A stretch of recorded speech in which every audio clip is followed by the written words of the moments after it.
Welcome back, everybody, to the Retire with Jeremy podcast. Today is going to be a fun episode. It's the truth about building wealth. Is it flashy cars? Is it a big inheritance? Or is it saving little by little? We're back with Jeremy Dodd, owner of DMI Wealth Management and Insurance Solutions. How you doing today? I'm doing great. I'm doing great. The time change fall back is it's killing me. I mean, I thought I was going to get this extra hour of sleep and that just disappeared and it's just like I need more. Today, the truth about building wealth right in your wheelhouse. The question I want to start with, it's a big one, but what do most people think building wealth looks like? Is it the fancy cars, the Lamborghinis? In your opinion, what do you think that wealth looks like? Absolutely. So we do see those examples of massive generational wealth, and that's the kind of stuff that people either love or they love to hate. But the everyday wealth, the Main Street wealth, is really about using tools differently than we already have, and those tools are your time, and then the money that you're given or the money that you earn. So let me kind of pull out some examples of this. So the first thinking that we get into is that wealth equals high income, and that is just false. Wealth does not equal high income. It might be associated with high income. It could be, but wealth is how much of that income that I'm actually retaining. So you could be making, okay, maybe you're not making that much money per month, but you could still be wealthy by percentage, by looking at it and go, hey, I've got a lot of retained wealth that I of the income that I have earned that I've held on to. The other thing we see is that big wealth comes from luck. I don't think that's the way that works at all. We don't count on luck as a strategy, but things do happen to you when you're looking for them, when you're taking the opportunities. But it really starts with, okay, I'm going to consistently save. I'm going to live on a little bit less than what I make.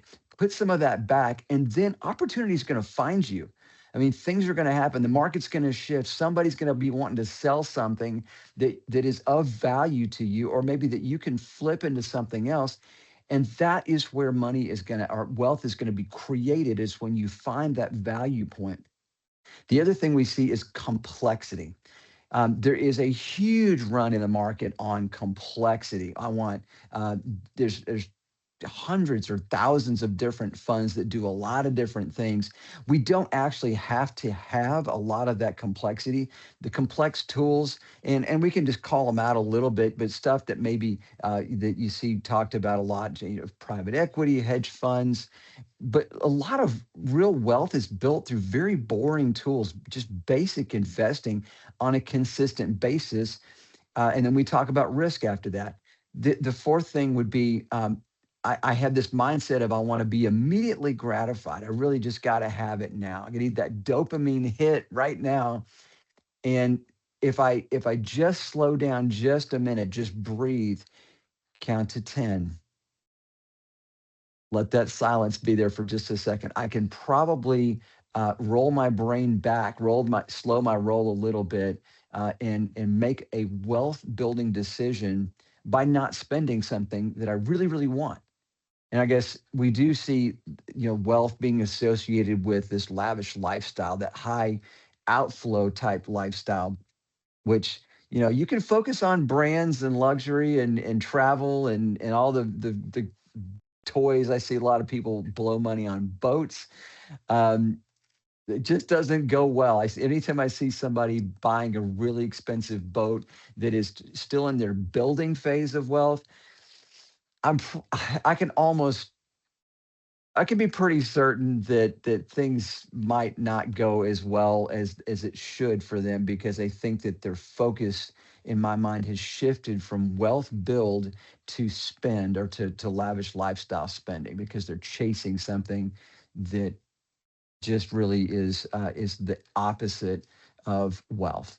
How would you define wealth, not just financially, but on a personal level? Because for me, you know, I don't have a bajillion dollars in the bank account, but whenever I'm sitting on the couch, I have the two dogs on one side, I have my wife on one side. I know that the bills are taken care of, and we have a little bit in savings, and you just have that.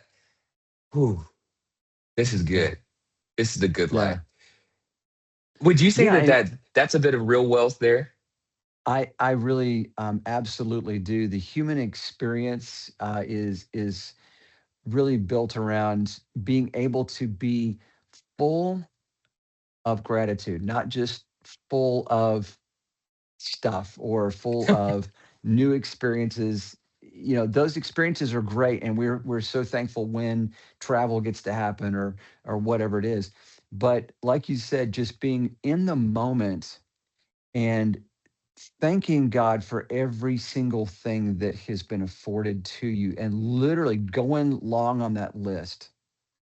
That is the antidote to the venom of trying to chase lifestyle to replace something that will never be filled by a bank account. It just can't be. We're not made that way. And it just bank accounts are just tools. They're not going to really do anything for you ultimately. I just listened to a story. It was on a podcast, but he was talking about how a fisherman was going out on a boat and was catching a little bit of fish, coming home, frying them up with the family, uh, and then laying on the couch with his family. And he was out on a boat with an American fisherman. And the American fisherman was saying, "Oh man, you have this great business here. Why don't you just catch a bunch of fish all day, go to the market, sell them, then you can hire a couple friends, then build a whole fleet around it." And he was like, "Why would I do that?"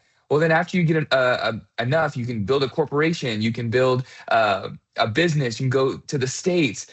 He was like, "Why would I do that?" Well, then you can come out here, fish a little bit, go and bring the fish back to your family, cook them up, and then sit on the couch with your wife.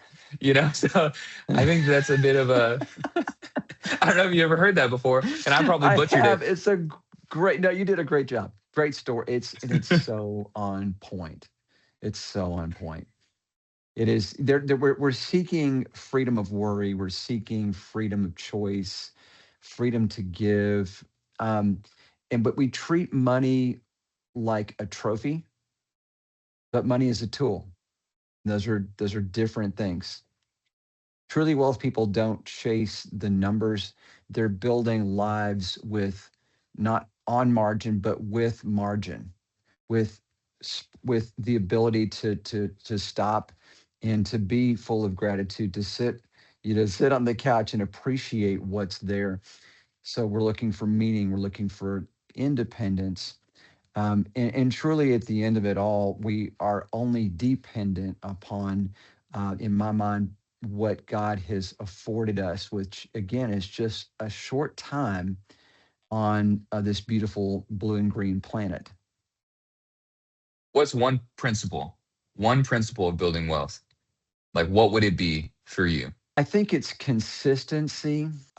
I struggle with consistency myself. It's something it did not come naturally, but in my life, I was attracted to people who were consistent or just had that stable, let's do one thing, one foot in front of the other mindset. So the first time I ran a marathon was with a couple of friends, and one of those friends uh, was a little more like me, like to run off as fast as they could, and then not have any gas left in the tank later on in the race.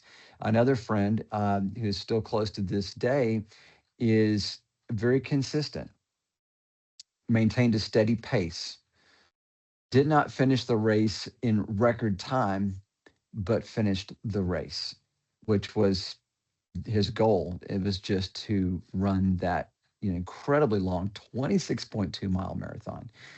And that is his mindset. So being surrounding myself with people and learning from them, not just surrounding myself and poisoning them with my bad habits, which I'm sure I do too. But surrounding myself and being blessed with consistent people, and my wife is just one of the most stable and consistent people. I think that's amazing. Thank you so much, Jeremy. This has been very insightful, and I think this is going to help a lot of people out. Yeah, absolutely. It just begins with a plan. I continually want to focus on getting that idea out there. We've got to put things down on paper, on a whiteboard, which I love to do. Make a plan. Let's get it done.